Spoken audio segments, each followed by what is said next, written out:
Assalamualaikum warahmatullahi wabarakatuh. Hi friends, welcome back to Sunsfed Podcast. Gimana kabarnya hari ini? Baik-baik aja kan? Jujur, rasanya agak kikuk nih buat ngomong lagi di depan mic setelah sekian lama vakum. Ada perasaan deg-degan, ada rasa bersalah juga. Kayak, aduh, udah lama nggak upload, masih ada nggak ya yang mau dengerin? Tapi akhirnya aku mutusin untuk rekam lagi. Karena aku sadar sesuatu, konsistensi itu nggak berarti kita nggak pernah jatuh. Konsistensi itu berarti kita punya keberanian untuk balik lagi, walaupun udah jatuh berulang kali. Jadi di episode kali ini itu agak meta ya, alias aku bakal cerita tentang proses aku sendiri sebagai creator, tentang kenapa aku vakum, kenapa konsistensi itu berat, tapi juga kenapa tetap penting untuk diperjuangkan. Mudah-mudahan cerita ini bisa jadi refleksi bareng, karena aku yakin banyak dari kalian juga pernah ngerasain hal yang sama. So, kalau ditanya kenapa aku vakum, jawaban sederhananya hidup.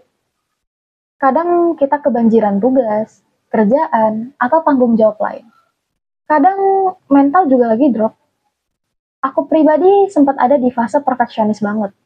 Semua konten harus terkonsep rapi, harus sesuai dengan standar tinggi yang aku buat sendiri. Sampai akhirnya aku capek sama standarku sendiri.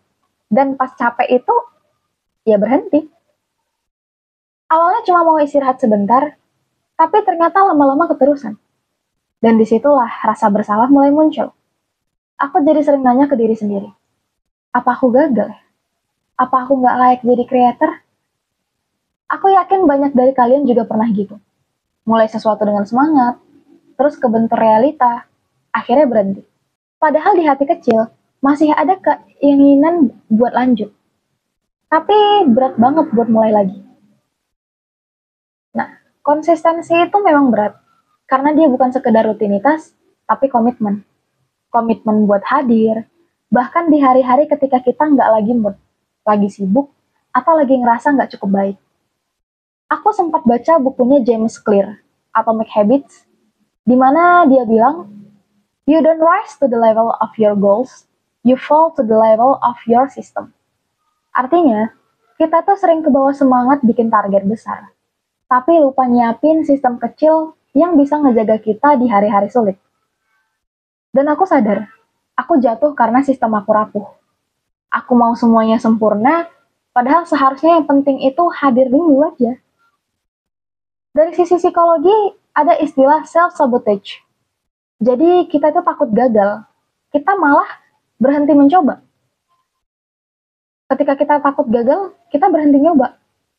Itu kayak ada suara kecil di kepala yang bilang, mending gak usah deh daripada gagal. Padahal, justru dengan berhenti, kita itu benar-benar gagal. Ngedengerin kata-kata kayak gitu itu malah menjerumuskan kita.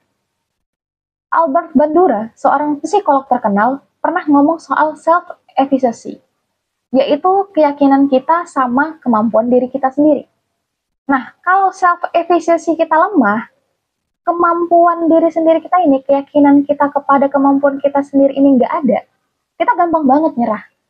Dan aku ngerasa itu yang bikin banyak orang, termasuk aku sendiri, susah konsisten. Dan ini bener, ketika aku ngeraguin kemampuan aku sendiri, ya udah, nggak konsisten, langsung nyerah. Dan ini yang harus dirubah, harus diperbaiki. Terus, kenapa akhirnya aku balik lagi? Karena aku sadar, kalau aku nggak balik, aku bakal terus hidup dalam penyesalan. Konsistensi itu penting bukan cuma buat algoritma media sosial, bukan cuma buat personal branding, tapi buat diri sendiri.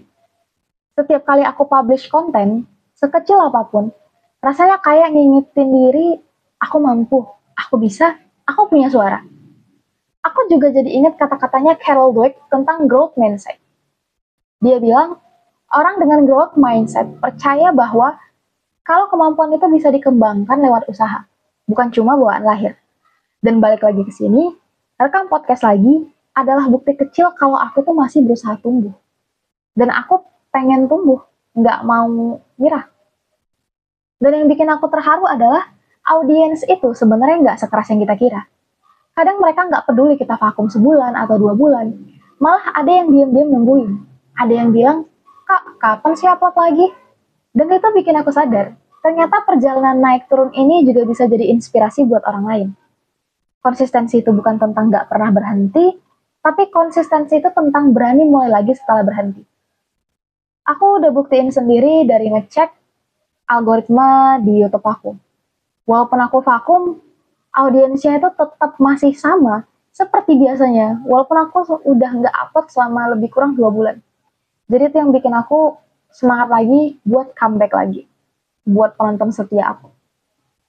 Jadi kalau ada yang lagi dengerin podcast ini, dan kamu juga lagi vakum dari sesuatu, entah itu konten, belajar, kerjaan, hobi, bahkan ibadah sekalipun, please jangan terlalu keras sama diri sendiri, berhenti itu manusiawi, tapi jangan berhenti terlalu lama sampai kamu lupa cara mulai lagi.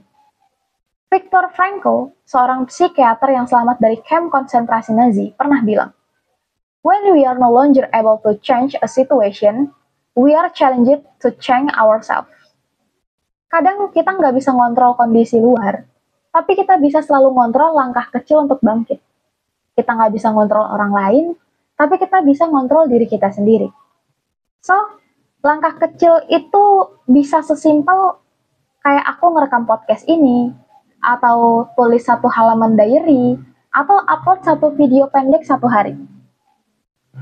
Konsistensi itu bukan tentang sempurna setiap hari, tapi tentang hadir terus, meski kadang seadanya, dan dari situ pelan-pelan kita akan membangun sesuatu yang besar. So guys, itu refleksi kita hari ini, balik lagi setelah vakum. Konsistensi itu memang berat, tapi tetap penting. Dan kalau kamu lagi jatuh, ingat, kita selalu bisa mulai lagi, bahkan dari langkah sekecil ini. Jadi, thanks udah dengerin episode podcast aku kali ini. Doain aku bisa terus konsisten, dan aku juga bakal doain kalian semua bisa nemuin ritme kalian masing-masing.